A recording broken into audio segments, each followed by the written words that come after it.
You really think the problem is intellectual? You see, ladies and gentlemen, your problem and mine is not intellectual. It's actually moral/spiritual. Shalom sahabat Emmy, kita ketemu lagi di channel Elia Ministry Indonesia, channel untuk pembaharuan pikiran, pertumbuhan iman, dan pemuritan bangsa. Di video kali ini kita akan membahas suatu topik yang sangat menarik, yang sering sekali terjadi tetapi sayangnya kurang terekspos, yaitu tentang bagaimana jikalau kita mendapati ada hamba-hamba Tuhan atau pemimpin-pemimpin gereja, atau mungkin bahkan otoritas kita sendiri di tempat di mana kita berjemaat, yang kedapatan ataupun terbukti melakukan kesalahan, dosa, maupun penyimpangan-penyimpangan di dalam hal-hal seperti misalnya penyimpangan seksual, korupsi-korupsi keuangan, ataupun penyimpangan-penyimpangan doktrinal firman Tuhan. Sebelum kita lanjutkan, jangan lupa untuk subscribe supaya sahabat Emmy bisa mengikuti dan mendapatkan update-update terbaru dari video-video kami berikutnya.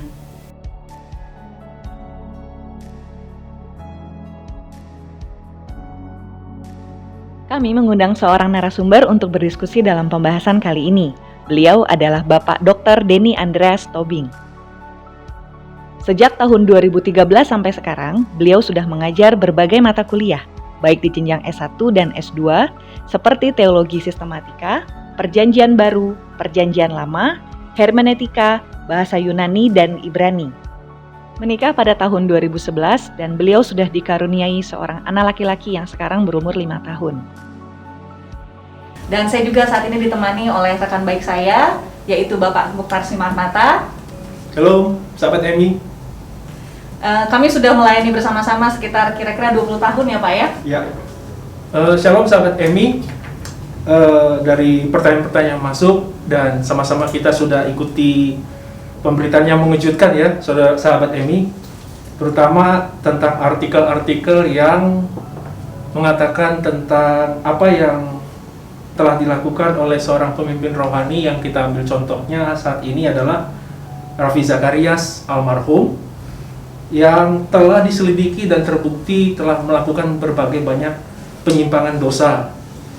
Nah, karena contoh ini juga mungkin dialami ya oleh banyak rekan-rekan ataupun mungkin daripada sahabat Emmy, kami pikir ini suatu topik yang penting untuk kami bahas bersama supaya teman-teman Emmy itu, sahabat Emmy, bisa mendapatkan solusi, bisa mendapatkan jawaban, bahkan hati dan pikirannya diterangi tentang kebenaran Alkitabiah, bagaimana kita harus bersikap terhadap seorang pemimpin rohani yang melakukan dosa. Oke, kalau gitu saya akan membacakan pertanyaan pertama. Pak Denny, coba mohon dijelaskan secara Alkitabiah. Ada suatu pertanyaan yang penting. Benarkah seorang pemimpin rohani itu bisa berbuat dosa? Terima kasih Pak Mukhtar dan juga Ibu Suci.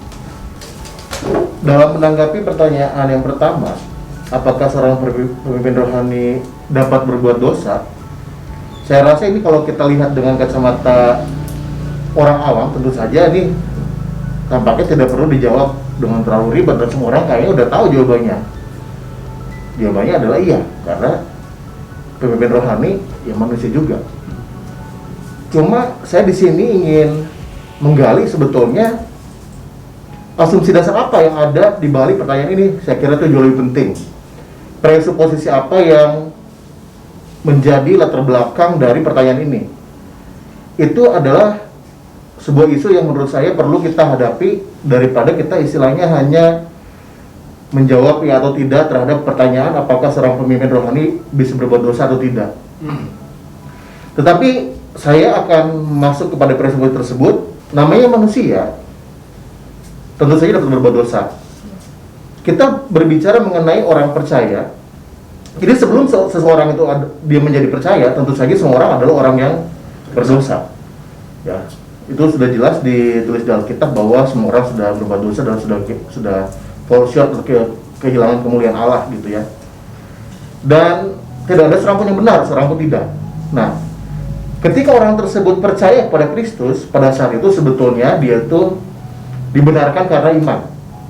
Nah, kita sebetulnya bisa melihat bagaimana Paulus ini sebetulnya menjelaskan posisi orang dari orang yang berdosa, lalu dia dibenarkan, atau mungkin istilahnya agak sedikit kurang populer ya, tapi istilah dalam istilah teologi ini sering dipakai namanya justifikasi.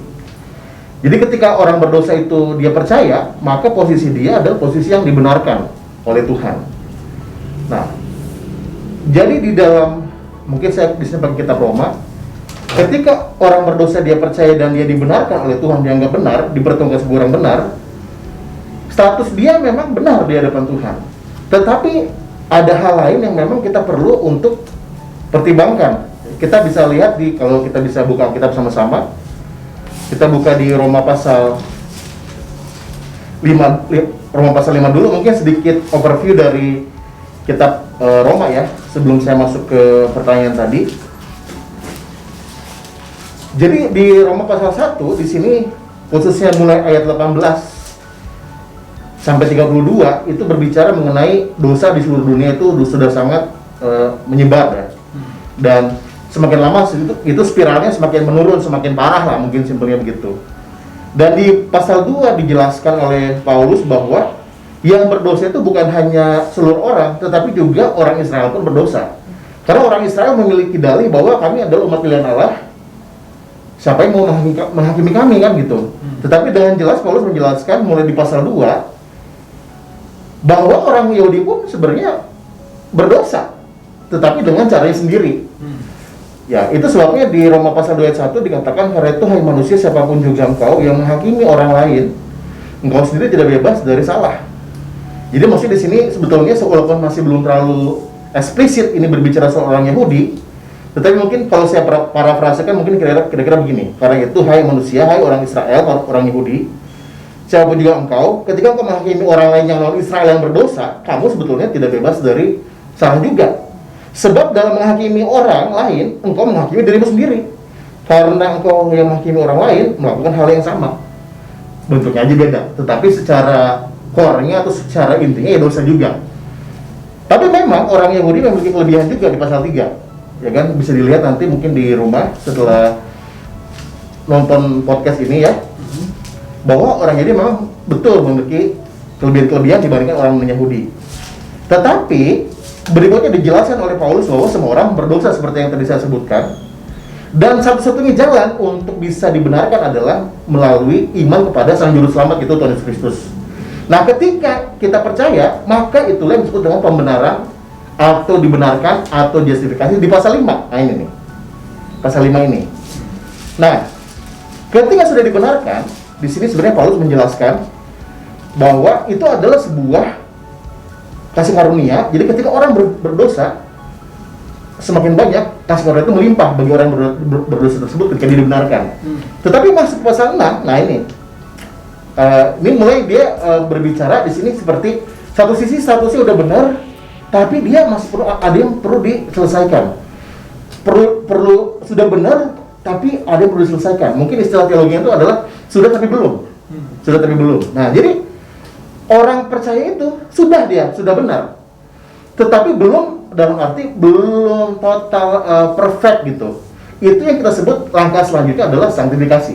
Nah, pengudusan sanktifikasi. Nah, dan sanktifikasi ini yang terjadi apa? Ini yang disebut, kalau istilahnya tuh mungkin dalam istilah kita kenal, sahabat-sahabat ini saya yakin sudah sangat mengetahui ini. Ini bicara peperangan rohani. Ya kan, peperangan rohani memang ada 3 jenis, tapi yang berbicara di sini adalah bagaimana orang percaya memerangi kedagingnya sendiri. Berbicara mengenai peperangan rohani, sudah biasa dan diketahui oleh umum bahwa peperangan rohani itu ada 3 jenis.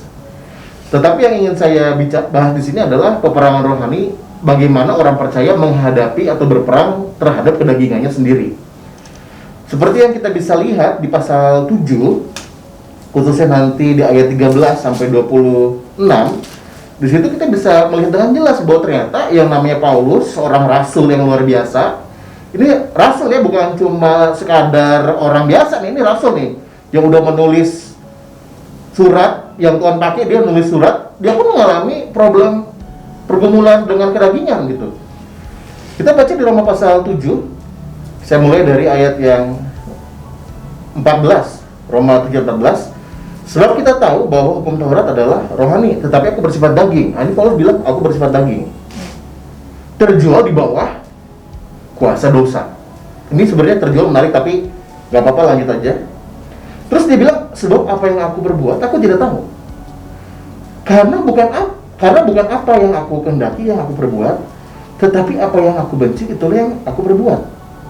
Jadi jika aku perbuat apa yang tidak aku kehendaki, aku menyetujui bahwa hukum Taurat itu baik.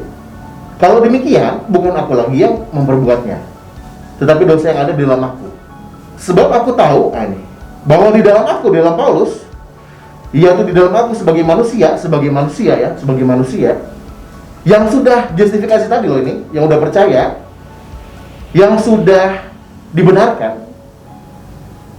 Dia bilang begini, tidak ada sesuatu yang baik. Sebab kehendak memang ada di dalam aku, tetapi bukan berbuat apa yang baik. Sebab bukan apa yang aku kehendaki yaitu yang baik yang aku perbuat, melainkan apa yang tidak aku kehendaki yaitu yang jahat yang aku perbuat. Jadi jika aku berbuat apa yang tidak aku kehendaki, maka bukan aku lagi yang memperbuatnya, tetapi dosa yang diam di dalam aku.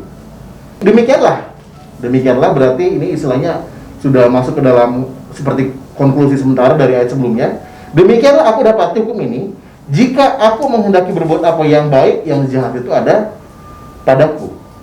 Sebab di dalam batinku aku suka akan hukum Allah, tetapi di dalam anggota-anggota tubuhku aku melihat hukum lain yang berjuang melawan hukum akal budiku, dan membuat aku menjadi tawanan hukum dosa yang ada di dalam anggota-anggota tubuhku. Jadi di sini kita bisa melihat ada seperti dua hal yang istilahnya mengalami seperti tanda kutip ya, pertempuran tadi kalau kita bilang peperangan rohani.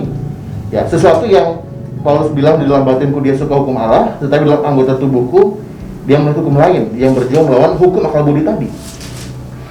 Nah, jadi 24 Roma 3:24, aku manusia celaka, siapakah yang akan melepaskan aku dari tubuh maut ini? Syukur kepada Allah oleh Yesus Kristus Tuhan kita. Jadi dengan akal budiku aku melayani hukum Allah, tapi dengan tubuh insaniku aku melayani hukum dosa. Jadi sangat mungkin sekali, karena masih ada potensi itu. Sehingga di pasal 8 dikatakan kita hidup tuh ya oleh roh atau dalam daging. Nah, itu kan peperangan itu. Nah, peperangan itu kan. Nah, pertanyaannya kan nanti pada akhirnya sampai kapan? Tentu saja kalau kita lanjutkan sebenarnya udah ada jawabannya di sini. Sampai nanti di ayat, mungkin saya langsung lagi tembak ayat 30. Jadi, dan mereka yang ditentukannya dari semula, mereka itu juga yang dipanggilnya, dan mereka yang dipanggilnya, mereka itu juga yang dibenarkan di justifikasi tadi. Dan mereka yang dibenarkan justifikasi, mereka juga dimuliakan, atau mungkin istilah teologinya itu adalah glorifikasi. Ya, kira-kira saya rasa itu menurut pemahaman saya. Silakan mungkin kalau ada yang ingin menambahkan. Saya mau elaborasi lebih dalam nih Pak Denny. Jadi berdasarkan apa yang telah kita dengar tadi, benarkah jikalau seseorang pemimpin rohani itu dia mengklaim dirinya itu sudah mati terhadap dosa, atau bahkan klaimnya lebih jauh lagi bahwa dia udah nggak bisa berbuat dosa lagi? Seperti itu. Jadi dalam hidupnya saat ini di bumi, dia mengatakan kepada para anggotanya, saya sudah tidak bisa lagi berbuat dosa. Benarkah statement seperti itu? Nah, kalau kita berbicara mengenai saya mati terhadap dosa, memang itu kan goalnya kita. Di dalam sanktifikasi memang kita harus mati terhadap dosa. Seperti di Kolose dikatakan, memang matikanlah kedaginganmu. Itu memang target kita, memang kita harus matikan. Tetapi kita harus realistik juga, seperti yang Paulus katakan di sini, bahwa dia pun masih bergumul. Dan juga dia tulis di Roma pasal 8 ayat 23. Nah ini, Roma 8 ayat 23. Dan bukan hanya mereka saja, tetapi kita yang telah menerima karunia sulung roh, kita juga mengeluh dalam hati kita sambil menantikan pengangkatan sebagai anak, yaitu pembebasan tubuh kita. Jadi pembebasan tubuh ini yang sebetulnya dalam term teologi itu tadi kaitannya dengan glorifikasi, ini adalah akhir sebetulnya. Jadi artinya selama kita masih belum dibebaskan dari tubuh dosa ini, kita akan terus bergumul. Jadi ketika orang tersebut mengatakan, misalnya ada yang mengatakan, aku udah tidak bisa berbuat dosa lagi, ya tentu saja kalau gitu ayat ini mau diapain? Tidak ada cara lain selain mungkin ditepek aja ayatnya, kira-kira kan begitu. Ya kan? Karena pembebasan tubuh itu hanya terjadi ketika kita sudah mati dan dimuliakan oleh Tuhan, atau Tuhan datang, atau istilahnya rapture lah gitu ya. Cuma di situ aja. Selama masih di sini ya, kita masih hidup di dunia ini ya, kita masih terus mengalami pergumulan peperangan itu. Jadi apakah memang harus dimatikan? Ya. Apakah bisa mati seluruhnya? Saya rasa itu tidak sesuai dengan tidak ada biblical basis, yang tidak ada dasar aktabiahnya, kira-kira begitu. Oke, kalau begitu bisa saya ambil kesimpulan bahwa selama kita masih hidup di dalam tubuh yang masih tunduk pada hukum dosa, tidak boleh seseorang mengklaim bahwa dia sudah tidak bisa berbuat dosa lagi sampai pada tubuh tersebut digantikan dengan tubuh kemuliaan. Betul. Seperti itu? Ya, betul sekali, Pak. Betul sekali. Bahkan ketika ada orang yang berani mengklaim seperti itu, saya yakin itu sebetulnya kalau zaman dulu ada yang seperti istilahnya tuh mungkin pernah dengar namanya itu aliran gnostik atau gnostik gitu ya. Itu yang dialamatkan dan dilawan oleh Yohanes, Rasul Yohanes di surat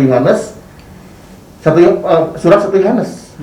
Jadi memang secara singkat kalau kita lihat 1 Yohanes, di situ Yohanes mengatakan, kita buka aja 1 Yohanes 1:8. Jika kita berkata bahwa kita tidak berdosa, maka kita menipu diri kita sendiri dan kebenaran tidak ada di dalam kita.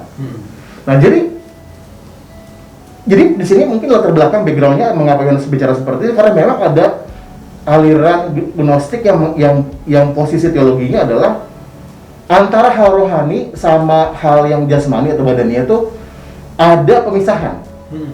Jadi yang bersifat rohani itu istilahnya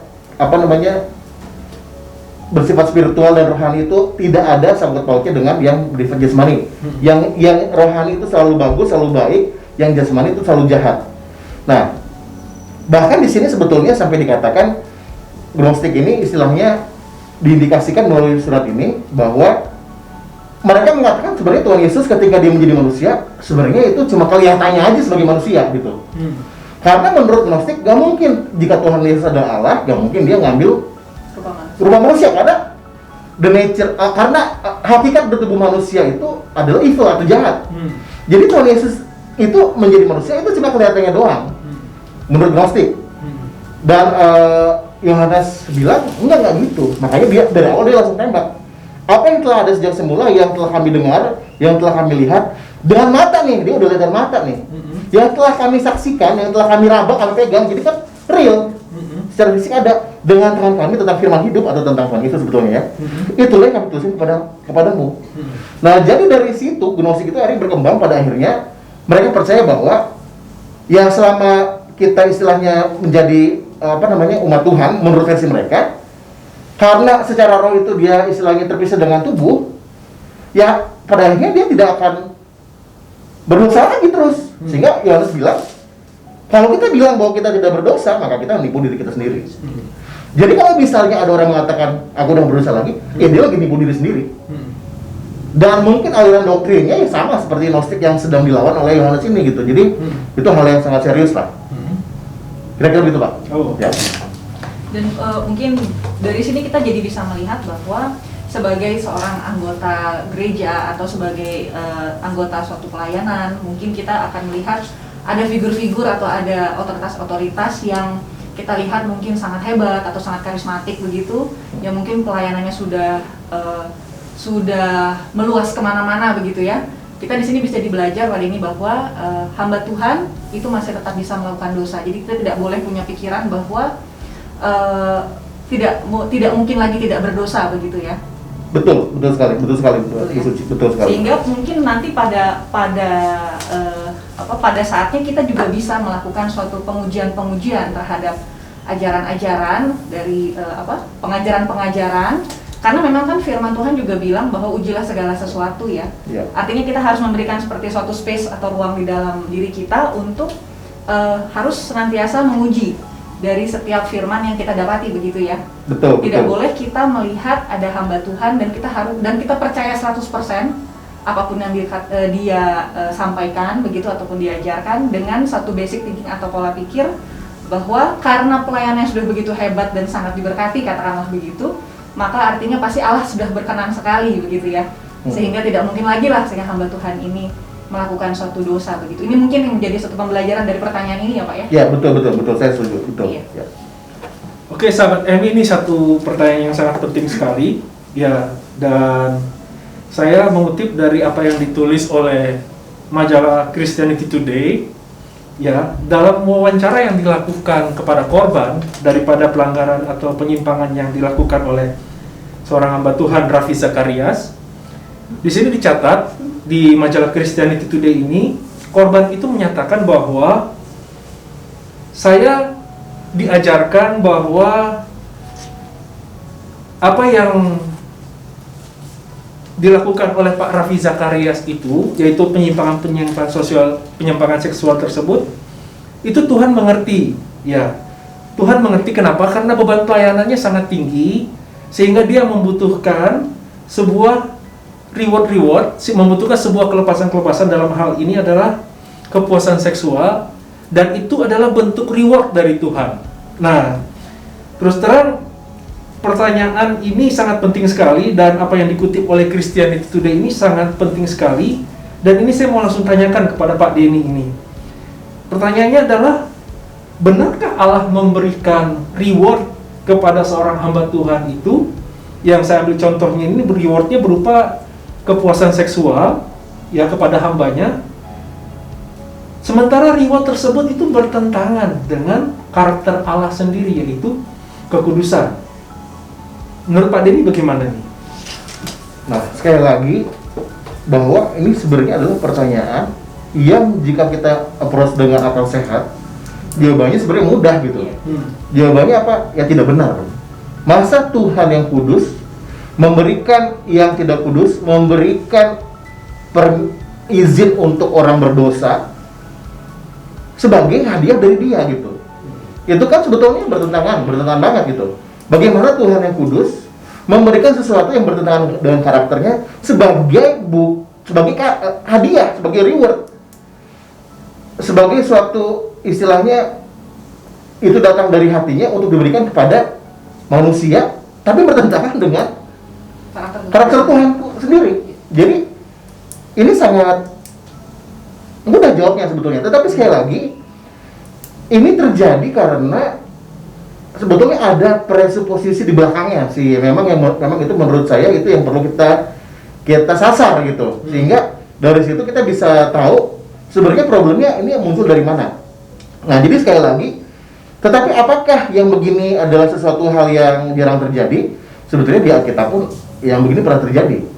Contohnya kita misalnya melihat di 1 Samuel pasal 15. 1 Samuel pasal 15.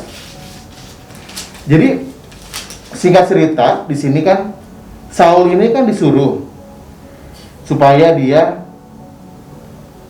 menurut 1 Samuel pasal 15 ayat 2, beginilah firman Tuhan semesta alam. Aku akan membalas apa yang dilakukan orang Amalek kepada orang Israel, karena orang Amalek menghalang-halangi mereka ketika orang Israel pergi dari Mesir. Jadi pergilah sekarang, kalahkan orang Amalek, tumpaslah segala yang ada padanya, dan janganlah ada belas kasihan kepadanya. Bunuhlah semuanya, laki-laki maupun perempuan, kanak-kanak maupun anak-anak yang menyusu, lembu maupun domba, unta maupun keledai. Cuma yang terjadi oleh Saul, dia tidak lakukan seperti yang Tuhan bilang.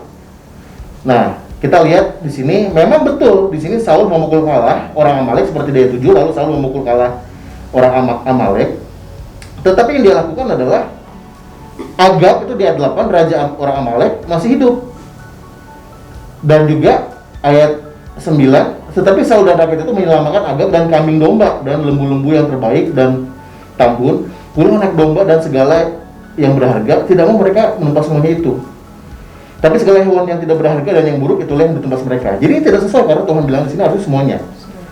Nah, lalu di situ datanglah firman Tuhan kepada Samuel bahwa intinya Saul itu tidak melakukan apa yang seharusnya dia lakukan dalam ketika firman Tuhan itu datang kepada dia tidak lakukan itu gitu ya. Nah, ketika Samuel sampai kepada Saul, berkatalah Saul kepadanya, diberkatilah kiranya engkau oleh Tuhan, aku telah melaksanakan firman Tuhan. Tetapi kata Samuel, kalau gitu apa bunyi itu kambing domba tuh? Bunyi apa tuh kambing domba yang sampai ke telinga saya nih, ke telingaku? Dan bunyi lembu-lembu yang kau dengar itu. Nah ini, di Pasal 15. Semuanya itu dibawa pada orang Amalek, sebab rakyat menyelamatkan kambing domba dan lembu-lembu yang terbaik dengan maksud untuk mempersembahkan korban kepada Tuhan Allahmu, tapi selebihnya telah kami tumpas. Jadi dia melakukan suatu dalih dengan cara enggak, ini sebenarnya saya mau kasih untuk Tuhan. Jadi maksudnya dia menutupi ketidaktaatan atau disobedience dan dosanya dengan kosmetik ritual kepada Tuhan. Nah, jadi mungkin menurut saya di sini 11-12 seperti yang dilakukan oleh contoh di sini adalah RZ ya, atau mungkin ada hamba Tuhan lain yang melakukan hal seperti itu, menutupi disobedience dan dosa yang dia lakukan dengan cara kosmetik tadi, ditutup dengan kosmetik. Jadi seperti supaya kelihatan bagus. Ini sebenarnya Tuhan kasih reward ya. Aku udah udah banyak setengah mati berkorban ya untuk korban. Ya ini yang dilakukan oleh ini ada begitu. Dan dari situ harus kita lihat, kita baca sampai selesai. Di situ pada akhirnya ya Saul selamat malam jadi raja, kira-kira begitu. Ditolak jadi raja. Jadi istilahnya tidak bisa kita menggunakan alasan-alasan seperti itu bahwa Tuhan oke, kita berbuat sesuatu yang salah, mungkin kepuasan seksual sebagai reward, itu betul-betul mengada-ngada. Kalaupun ada hamba Tuhan yang istilahnya sampai bisa berpikir seperti itu, saya rasa pola pikirnya menurut saya itu sudah distracted, sudah rusak lah. Sudah rusak akibat sesuatu yang sudah dilakukan secara bertahap. Jadi itu seperti biasanya yang begitu mungkin tidak serta-merta langsung terjadi.